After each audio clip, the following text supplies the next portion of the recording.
The story you are about to hear was carefully written with a distinctive science fiction voice, avoiding classic formulas and inviting you into a new path. Julian became aware of pain before he became aware of light, which felt unfair. Pain at least had the decency to announce itself honestly. Light, on the other hand, flickered into existence like it was unsure whether he deserved vision privileges yet. Something hummed above him, too smooth to be human machinery, too annoyed to be silence. He tried to lift his hand and discovered that his body had entered a quiet labor strike. So, he croaked, voice scraping out of his throat like it had been stored in a sandstorm. Either I'm dead, or someone installed a very expensive ceiling. That depends, a calm voice said nearby, on how cooperative you plan to be. Julian blinked. The ceiling sharpened into layered translucent panels, glowing soft blue, scrolling symbols he didn't recognize, and a hovering lens that politely stared back. Definitely not dead, or at least not traditionally. A figure leaned into his field of vision. Female, mostly human-looking. Pale skin, dark hair pulled back with professional efficiency, eyes focused with the gentle severity of someone who had seen far worse than him before breakfast. And then he noticed the ears, longer than human, elegantly tapered, angled slightly back like they were always listening to something more important. Congratulations, she said. You are conscious. This puts you ahead of the statistical average. That's reassuring, Julian muttered. Am I winning something? Survival, for now. She tapped a floating interface with quick, precise movements. Try not to speak too much. Your facial musculature is still inflamed. He paused. You just told me to be cooperative, and now you're asking me to shut up. Mixed signals. One corner of her mouth twitched. You're human. I assumed you were used to them. That earned a weak laugh from him, which immediately punished his face with a sharp pulse of pain. He hissed. Okay, joke noted. No more laughter. My name is Kierva, she said, adjusting a scanner that drifted over his head like a curious insect. I am a senior trauma nurse on this station. You were brought in from a border skirmish approximately 47 minutes ago. Only 47, Julian murmured. I've had hangovers longer than that. Kierva glanced at him. That explains several things. She cleaned dried blood from his cheek with a careful, practiced motion. Her fingers were cool, steady. Julian focused on the ceiling again, mostly because focusing on her made his brain feel like it was trying to sprint uphill. You have multiple recent injuries, she continued, clinical and calm. Plasma burns, shrapnel lacerations, minor internal bleeding, and... Her voice slowed, just slightly. An older scarring. Julian felt the pause before she said it, like the silence before a storm. Old scars are kind of my brand, he said. Keeps people from asking me to help them move. Kierva didn't respond immediately. Her eyes traced the faint geometric pattern crossing his cheekbone, partially hidden beneath newer damage. She leaned closer, the scanner humming louder, then quieter, then emitting a sound Julian decided he didn't like. That's a weird noise, he said. Machines usually only make that sound right before someone says, huh. Kierva straightened, very slowly. How long ago did you receive this facial injury? She asked. Julian shrugged as much as the restraints allowed. 8 months? Maybe a bit more. Lost track after the third, you should be dead lecture. Her hands stopped moving entirely. 8 months, she repeated. Yeah, why? She looked at him again, really looked this time, not as a patient, but as a problem. The humor drained from her face, replaced by something sharper, focused, almost unsettled. Julian, she said carefully, do you know what caused that wound? Somebody with bad aim and worse manners, he replied. Green mist. Burned like hell. Medics panicked. I passed out. Woke up angry. Kierva swallowed. Her ears, he noticed now that he was paying attention, shifted slightly backward. That was Vreck's nerve toxin, she said. He blinked. Sounds friendly. It is not. She tapped the interface again, pulling up data he couldn't see. It causes progressive neural failure. Victims experience motor degradation, sensory collapse, hallucinations, and death within weeks. Julian frowned. Weeks feels pessimistic. The survival rate, she continued, voice flat now, is 0. They stared at each other. Well, Julian said after a moment, that seems statistically rude. Kierva's gaze flicked to his eyes, then back to the scanner, as if hoping it would contradict her. It didn't. Instead, it projected a three-dimensional map of his nervous system, glowing lines weaving and overlapping in ways that made her breath catch. This was wrong. This was profoundly wrong. You should not be alive, she said quietly. He sighed. I get that a lot. Kierva leaned closer to the projection, her professional composure cracking just enough to let awe slip through. His neural pathways weren't damaged in the expected way. They were rearranged, rerouted, like the system had looked at catastrophic failure and responded by improvising. Julian watched her expression change and felt a familiar unease crawl up his spine. Okay, he said gently. That face usually comes right before someone calls in backup. I am deciding, she replied, not looking at him, whether to call in anyone at all. That made his heart beat a little faster. Outside the ward, the station continued its calm orbit, unaware that a human who should have died 8 months ago was lying on a medical bed, joking his way through the first cracks in a future that had already begun without permission. Kierva did not call anyone. That decision alone felt louder than any alarm she could have triggered. She dimmed the projection of Julian's neural map with a flick of her fingers and stared at it as though it might rearrange itself out of embarrassment. It did not. The lines still twisted where they should have ended, folded back into themselves where decay should have been inevitable. It was a map of defiance, and it offended her education. Julian watched her from the bed, eyes half-lidded, head throbbing in that peculiar way he'd come to associate with thinking too hard about things his brain preferred to handle quietly. You're doing it again, he said. Doing what? Kierva asked. That thing where you look at me like I'm a malfunctioning appliance. You're deciding whether to unplug or study. She exhaled through her nose. You are not an appliance. Good. I don't like being replaceable. She pulled up a chair and sat, which startled him more than the earlier revelation that he was statistically deceased. Medical professionals usually hovered or loomed. Sitting implied time. I am going to ask you some questions, she said. Some will seem irrelevant. Some will be uncomfortable. If you lie, I will know. Julian raised an eyebrow. That sounds like a bluff. It is not. Great. Love a confident nurse. He paused. Wait, was that flirting? Hard to tell. I'm concussed. You are not concussed, Kierva said automatically, then frowned. At least, not significantly. See? Mixed signals again. She ignored him and began. Since the injury, have you experienced altered sensory perception? Julian considered. Define altered. Heightened awareness, distorted time perception, auditory or visual input preceding stimulus. So, yes, he said, but in my defense, the universe started it. Her eyes flicked to him. Explain. He shifted slightly, testing the boundaries of pain. Sometimes things feel late, like reality is lagging behind my reaction. I move before I decide to move, duck before something explodes, finish people's sentences, which they hate, by the way. That is not normal, she said. I've been saying that about people for years. Kierva tapped notes into the interface, her fingers moving faster than necessary. Any involuntary muscle activation? Once punched a wall because I thought it was going to fall on me. It didn't. Wall 1. She paused, then asked quietly, hallucinations? Julian hesitated. Depends how you define them. Her ears angled slightly forward. Define yours. Dreams that happen first, he said. Nothing flashy, just moments. Conversations, me dropping a cup before I do it.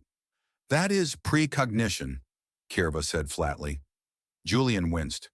Please don't call it that. It makes it sound like a superpower, and I assure you, it mostly just ruins surprises. She studied him again, this time with something new layered beneath the clinical curiosity. Respect, perhaps, or fear. Your species' neuroplasticity was documented as moderate, she said. Adaptive under stress, but limited in scale. Yeah, Julian said. We like to underpromise. She brought the neural map back up, isolating a glowing region near his frontal cortex. The toxin should have destroyed this. Instead, your brain rerouted signal processing through adjacent networks, then reinforced them. It is as if the damage forced an optimization. So my brain rage quit and rebuilt itself better? That is disturbingly accurate. He smiled faintly. Good. I was worried it was just being dramatic. Kierva stood abruptly and began pacing, hands clasped behind her back. If I report this, she said, more to herself than to him, medical research will arrive within hours. Then military oversight. You would be transferred, restricted, studied. Studied how? Julian asked. She stopped pacing. Extensively. He nodded once. Ah, the bad kind of interesting. Yes. Silence stretched between them, filled only by the quiet hum of alien machinery and the distant vibration of the station's rotation. I didn't tell anyone, Julian said finally, about the symptoms. Figured they'd ground me, or dissect me, or both. That was wise, Kierva said, then paused. Irresponsible, but wise. Human specialty.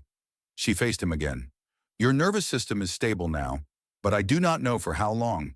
Evolution under trauma is unpredictable. You could improve further, or destabilize. Those feel like unfair options. They are, she agreed. A chime echoed softly through the ward. Kierva stiffened, eyes flicking to a notification on her interface. She did not open it. What was that? Julian asked. Routine system query, she said too quickly. That's another tone, he noted. The someone just noticed something weird one. She met his gaze. For a moment, the nurse vanished, replaced by someone making a decision that would alter more than a career. Julian, she said, if I do not report you, I will be violating multiple interspecies medical statutes. Yeah, he said gently. I figured. If I do, she continued, you will lose autonomy. He shrugged as much as the restraints allowed. Never been attached to it. She stared at him, then shook her head. You joke because you think it protects you. Doesn't it? Only from despair, she said, not from consequences. The notification chimed again, louder this time. Kierva reached out and silenced it. We will run additional tests, she said. Quietly. Julian blinked. That sounded like a choice. It is. Is it a good one? She allowed herself a thin, dangerous smile. That remains to be seen. Somewhere in the station's vast systems, a flag remained unresolved. And on a medical bed, a human who refused to die lay smiling faintly, unaware that the universe had begun to pay closer attention. Julian learned two important things over the next few days. First, alien medical stations never slept. Second, Kierva had a very specific definition of the phrase additional tests, and none of them involved comfort. Hold still, she said. I am holding still, Julian replied. My soul, however, is trying to leave. A circular lattice of light descended over his head, humming with the restrained irritation of advanced technology being asked to do something impossible. Kierva adjusted the controls, long ears flicking minutely as she focused. He had started to notice that. Her ears moved when she was thinking hard, annoyed, or trying very hard not to be impressed. The last one happened a lot lately. This scan maps anticipatory neural activity, she explained. If your brain is generating responses before stimuli occur, we should see pre-firing in. The machine chimed. Kierva froze. Julian squinted. That's not the all-good chime, is it? No, she said quietly. That is the this should not exist chime. Ah, my favorite genre. She pulled the data up, eyes narrowing.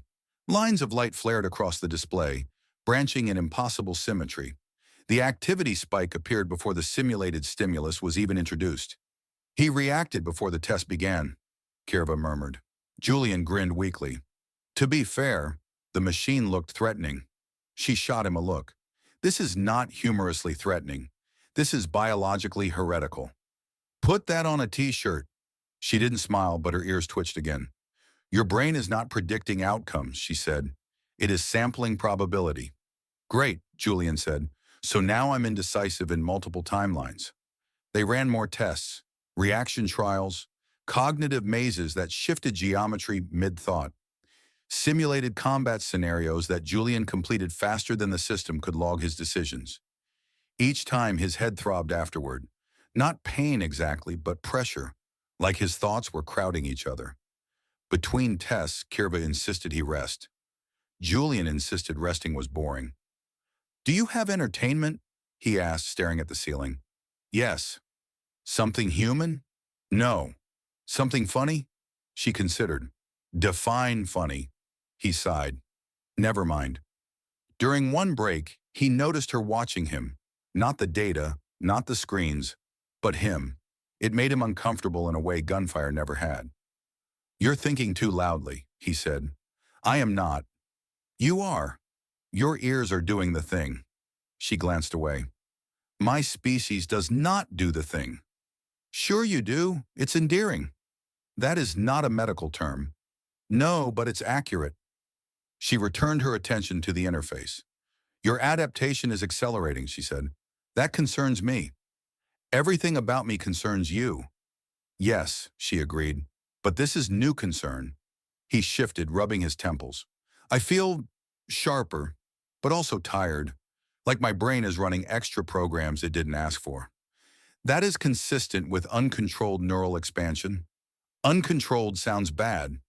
"It is," she said, "especially if something external stimulates it." As if summoned by her words, the station lights flickered once. Julian stiffened before the hum changed. "There," he said. Kierva looked up. "What?"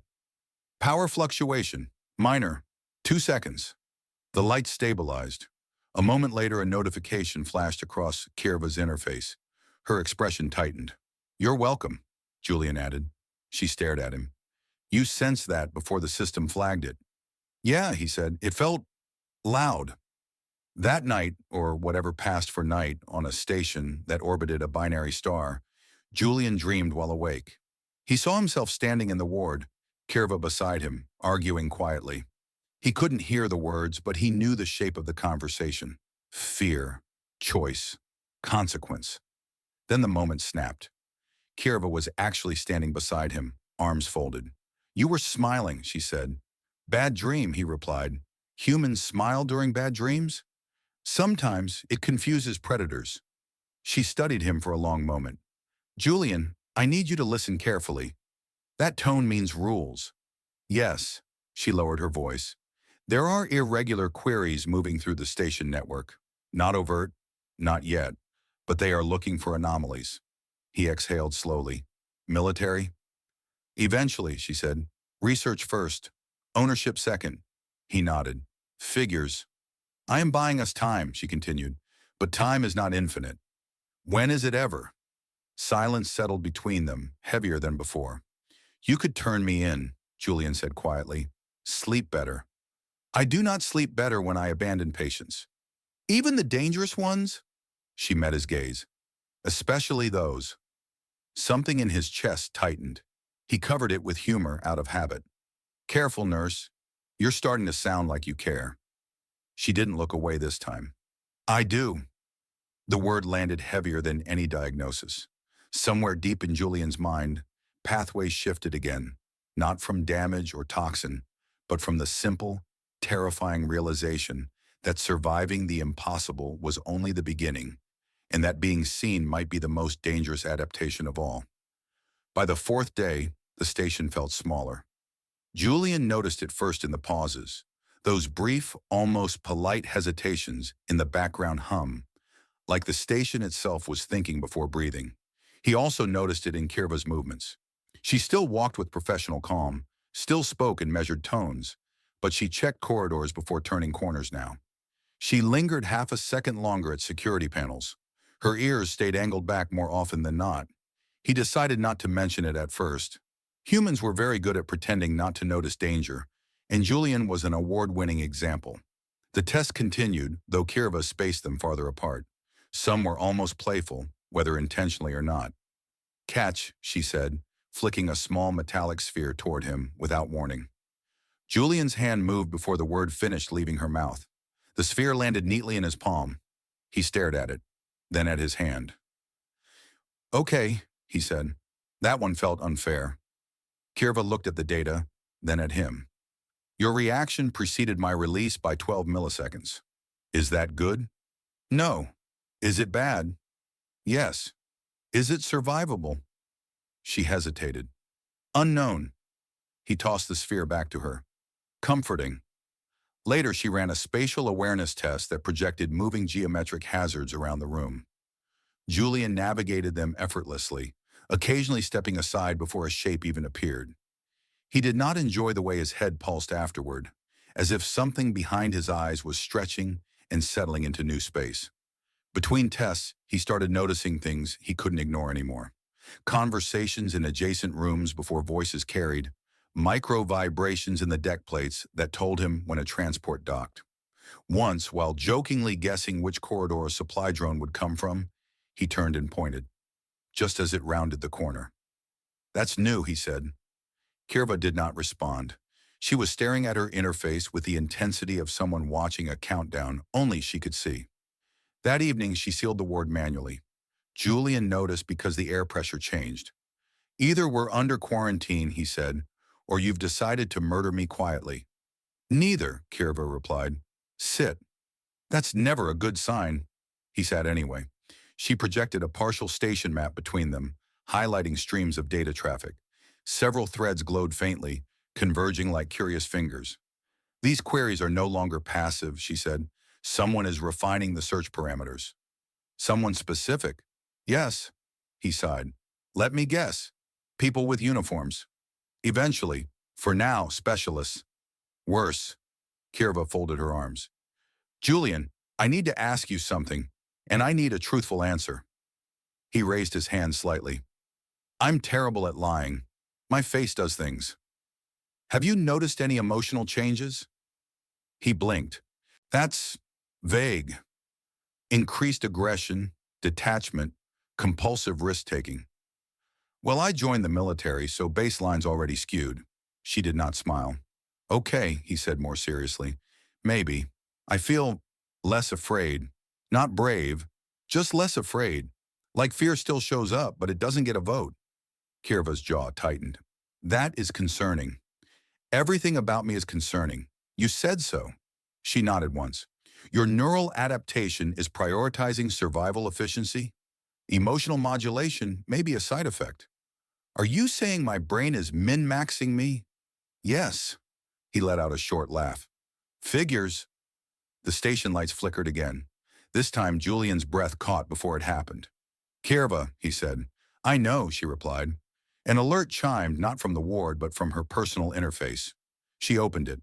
The message was short, clinical, devastating. "Anomalous biological signature confirmed. Requesting medical oversight review." Julian leaned back against the bed. "Well, that escalated politely." Kierva stared at the message longer than necessary, then dismissed it. "They are requesting access," she said. "Requesting," he repeated. "So, not kicking down the door yet?" "Yet?" He studied her face. "You're calculating something." "Yes." "Is it heroic?" "No." "Illegal?" "Yes." "Comfortingly human of you." She met his gaze. "If they take you, you will not leave as yourself." He nodded slowly. "I know." "You will become data," she continued, "or leverage, or a very awkward briefing slide." Her ears flicked despite herself. "You are using humor as a coping mechanism. Working so far." She took a breath. "There is a window, small, a maintenance cycle that briefly desynchronizes the station's internal monitoring from external oversight." He straightened. "You're saying we run?" "I am saying," she corrected, "that you disappear." "And you?" "I file a report stating that the anomaly destabilized and expired." Julian stared at her. "You'd burn your career." She looked away. "Careers regenerate. People do not." Silence pressed in, heavier than before. "You barely know me," he said quietly. "I know enough," she replied. His head pulsed again, sharper this time. For a moment he saw it. Him leaving. Kierva standing alone in the ward, the door sealing behind him. The image carried weight, certainty. "I think," he said slowly, "that happens."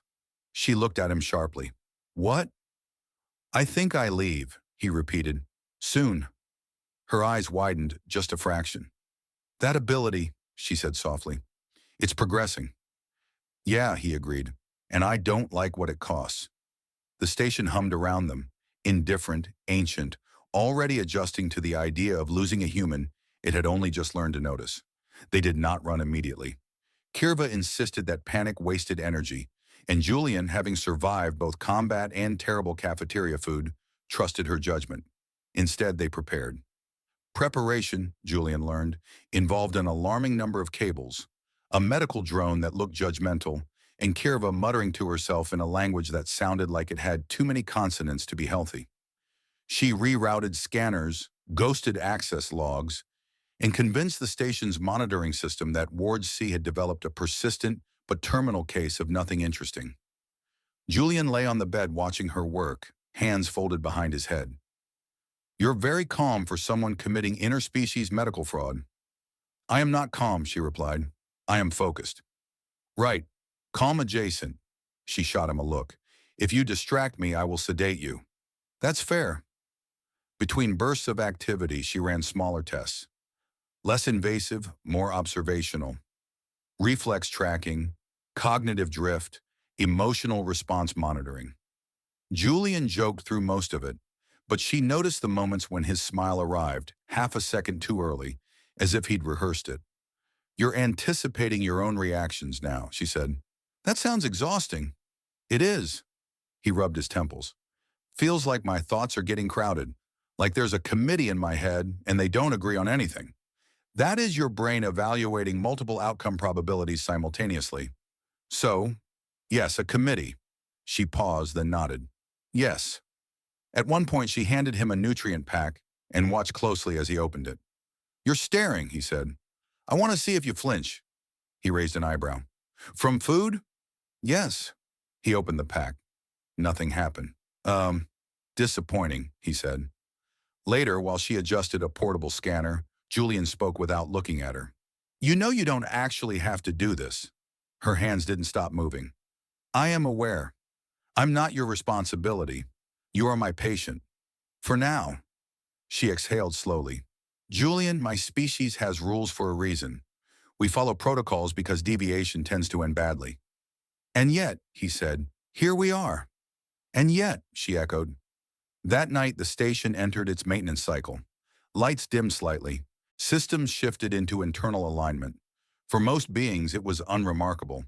Julian felt it like a pressure change behind his eyes. "It's starting," he said. Kierva looked up. "What is?" "The window, the one you mentioned." He frowned. "But it's, messy, like there are variables you don't know about." Her ears angled sharply forward. "Explain." "I can't," he admitted. "I just know something's off." As if to confirm it, the ward door chimed. They both froze. "That should not happen," Kierva whispered. The door slid open halfway, then stopped. A maintenance drone hovered uncertainly, optics flickering. Julian relaxed slightly. "False alarm?" "No," Kierva said. "Maintenance drones do not hesitate." The drone's optics flared, then dimmed. It backed away slowly and disappeared down the corridor. Julian let out a breath. "Okay. That one actually scared me." "That was not a drone," Kierva said. He stared at her. "You're saying that very calmly." "That was a probe," she continued. "Someone testing responses." "Did we pass?" "For now." She moved quickly then, activating a concealed panel near the bed. "Change of plan. We leave sooner." "Define sooner." "Now." Julian sat up, ignoring the protest from his ribs. The room tilted briefly, then steadied. "You good?" she asked. "Define good." She handed him a slim device. "This will disrupt biometric tracking for approximately 6 hours. Do not lose it." "No pressure." They moved through the ward, lights low, corridors quieter than before. Julian noticed how the station's rhythms felt different now. Less background, more signal. He could almost feel attention brushing against them and sliding away. At an intersection, he stopped suddenly. "Left," he said. Kierva hesitated. "The exit is right." "Trust me," he replied. "Right leads to questions." She studied his face, then nodded and turned left. 2 corridors later, voices echoed faintly behind them. Julian smiled thinly. "Told you." They reached a service lift concealed behind a diagnostic panel. Kierva keyed in a sequence Julian hadn't known existed. As the lift descended, the silence between them grew heavy. "You know," Julian said, For someone who believes in protocol, you're remarkably flexible. I believe in outcomes, she replied. Protocols are tools, not gods. I like that. She glanced at him.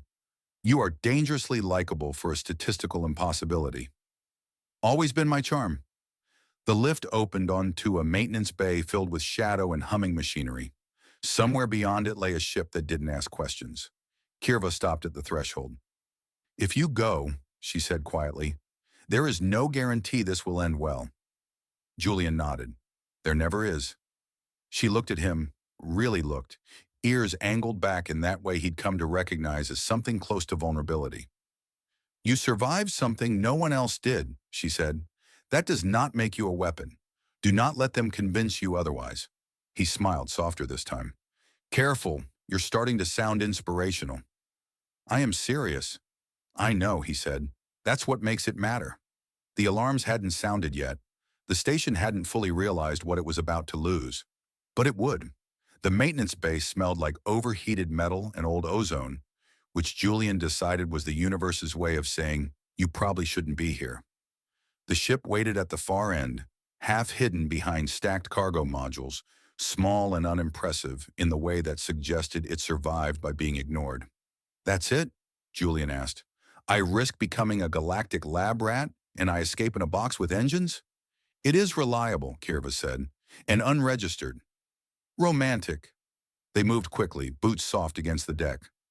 Julian felt the station more clearly now, not as a place but as a pattern.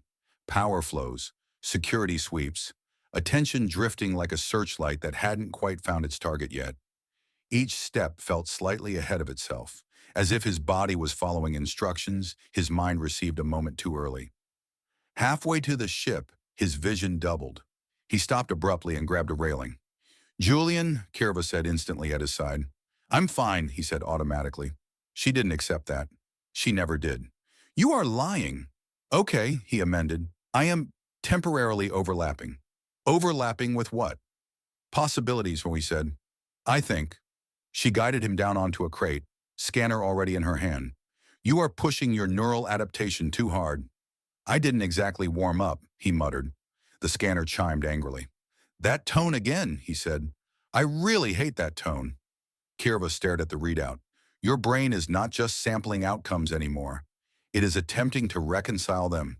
That sounds inefficient. It is dangerous. He closed his eyes and focused on breathing, on anchoring himself to one version of the moment. The pressure eased slightly. Better? She asked. Define better. She sighed. We do not have time for this. As if summoned by the words, the bay lights flared red. There it is, Julian said. I was wondering when the dramatic lighting would kick in. Kierva cursed softly and pulled him to his feet. Move. They reached the ship just as the bay doors behind them began to seal. Julian felt the change before the alarms fully sounded, the shift from searching curiosity to focused intent. They know, he said. Yes, Kierva replied. They do. The ship's interior was cramped but functional. Kierva sealed the hatch and rushed to the controls while Julian strapped himself into a jump seat that looked like it had last been updated several centuries ago. This thing fly? He asked. It does, she said. Mostly. That's not comforting. The engines whined to life. Julian's head pulsed again, sharper this time, and images crowded in. Security teams converging, a failed launch, a version of this where the ship never cleared the bay. Kierva, he said urgently. Now. Go now. She slammed the controls forward. The ship lurched, scraping past the narrowing bay doors with a sound Julian felt in his teeth. The moment stretched, balanced on the edge of failure. And then they were free, blasting into open space just as the station's alarms reached full volume. Julian laughed, breathless. Okay, that part was worth it. Kierva did not laugh. She was gripping the controls too tightly, ears angled flat back. They will pursue, she said. Of course they will. They may already be tracking us. Of course they are. She shot him a look. You are remarkably accepting of this. After you survive something impossible, he said, your expectations adjust. They cleared the station's sensor range moments later. Kierva engaged a masking field, the ship shuddering as reality bent slightly around them. Only then did she allow herself to exhale. The silence that followed was different. No alarms, no pursuit yet, just the steady hum of engines and the distant glow of stars. Julian leaned back, exhausted. "So," he said, "what now?" Kierva turned in her seat to face him. "Now we keep you alive without anyone else noticing." "No pressure," she studied him carefully. "Your condition is not stabilizing." "I guessed." "You are adapting faster," she continued. "Your nervous system is integrating predictive processing as a baseline function." "Which means?" "It means," she said slowly, "that soon you may not experience time the way you used to." He swallowed. "That's not great." "No," he tried to joke. "On the bright side, I'll never be late again." She did not smile. A headache bloomed behind his eyes, deeper than before. He winced and pressed his fingers to his temples. "I think," he said through clenched teeth, "something's wrong." Kierva was at his side instantly. "Describe it." "I feel stretched, like my thoughts are pulling away from me. Like if I stop paying attention, I'll slip." Her expression tightened. "Your brain may be decoupling from linear perception." "That sounds like something you don't come back from." "Sometimes," she admitted. He looked at her then, really looked, and for the first time the humor fell away entirely. "If this goes bad," he said quietly, "you need to promise me something." Her jaw clenched. "Do not ask me to abandon you." "I'm asking you not to turn me into a thing," he said.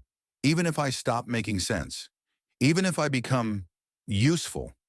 She met his gaze, eyes bright with something dangerously close to emotion. "I will not." "Good, Mai," he said, "because I don't want to be humanity's upgrade." She reached out, placing a steady hand over his. "You are not an upgrade," she said firmly. "You are a person who survived." His breathing slowed under her touch. The pressure eased, just a little. Outside the ship, stars slid past, indifferent to species, evolution, or the quiet terror of becoming something new. Behind them, the station recalibrated its sensors, already rewriting reports to explain away what it could not capture. And ahead of them lay a future that refused to settle into a single shape. The ship drifted at the edge of an unclaimed system, engines idling in a way Kierva described as convincingly broken. Julian described it as emotionally accurate. He lay on the narrow bunk, staring at a bulkhead panel that hummed softly, counting the rhythm of the ship the way he used to count heartbeats on the battlefield. The pressure in his head was still there, but it no longer felt like something tearing him apart. It felt organized, like noise that had finally agreed on a tempo. "You're doing it again," Kierva said from the console. "Doing what?" "Smiling at nothing." He glanced over. "I was smiling at the ship." "That is worse." He sat up slowly. "I think it's stabilizing." She turned fully toward him. "Your neural activity?" "And me," he added, "which I assume is related." She scanned him anyway because she was incapable of not doing that. The readings scrolled past, dense and impossible, but no longer spiking into alarming colors. The chaotic branching had settled into something elegant, still unprecedented, still alarming, but no longer actively trying to tear him out of linear time. "It is integrated," she said quietly. "Is that good?" "It is survivable," she replied. Julian exhaled. "I'll take it." They had spent days like this, drifting, testing, resting. Kierva had rigged the ship into a floating clinic, documenting everything with obsessive care and equally obsessive encryption. She sent fragments of anonymized data into the wider medical network, framed as theoretical models, not case studies, enough to seed doubt, not enough to point back to him. Human neuroplasticity, reframed as underestimated. Extreme adaptation under trauma, labeled speculative. Proof without fingerprints. "You're changing the narrative," Julian said once, watching her work. "I am correcting it," she replied. "Your species has been defined by others for too long." He thought about that while staring out at the stars. They felt different now. Not brighter, not closer, but layered. Like he could sense the weight of what might happen among them, not just what was happening now. The headaches faded. The involuntary flashes softened into impressions rather than certainties. He learned how to ignore the noise, How to let probability exist without demanding it explain itself. It was exhausting but manageable. One evening, ship time evening, which Kierva insisted was conceptual at best, she brought him a drink synthesized to approximate human alcohol. "It tastes like regret," he said after a sip. "Then it is accurate." They sat in companionable silence for a while. "They stopped looking for us," Julian said eventually. "Yes," Kierva replied. "Your death was recorded, very thoroughly." "Did I get a nice obituary?" "You were listed as non-viable anomaly." He grinned. "I'll put that on my grave." She studied him, ears relaxed, posture no longer coiled for flight. "You are different," she said. "Yeah," he agreed, "but not how I expected." "How so?" "I thought surviving would make me harder, meaner, less me." He considered his words carefully. "Instead, I feel more responsible, like I can't just react anymore. I have to choose." She nodded. "Power without intention is merely damage." "See?" he said. "That's why you're the smart one." She allowed herself a small smile. They did not stay hidden forever. That had never been the plan.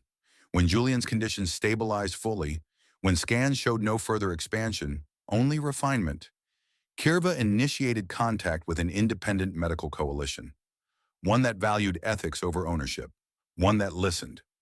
Julian insisted on speaking for himself. "This didn't happen because I'm special," he told them. "It happened because I didn't die when I was supposed to, and my brain didn't like being told no." There was laughter, nervous but real. The coalition agreed to Kierva's terms. No confinement, no weaponization, no transfer without consent. Julian would be documented as proof of concept, not as property. Humanity's capacity reclassified, not as fragile, but as dangerously adaptable. It wasn't a revolution, but it was a crack. Later, alone again on the ship, Julian leaned against the viewport, watching a distant star flare. "So," he said, "what now?" Kierva joined him. "Now you decide what you want to do with the rest of your improbable life." He thought about battlefields and orders, and reacting faster than thought.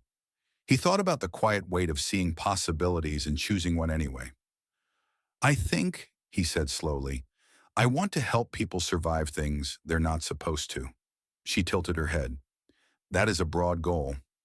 "Yeah," he admitted, "but I've got time now." She studied him, then extended her hand. "Then we will do it properly."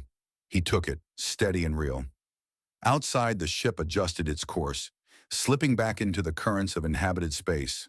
Not as prey, not as a secret, but as a story that refused to end where it was told it should.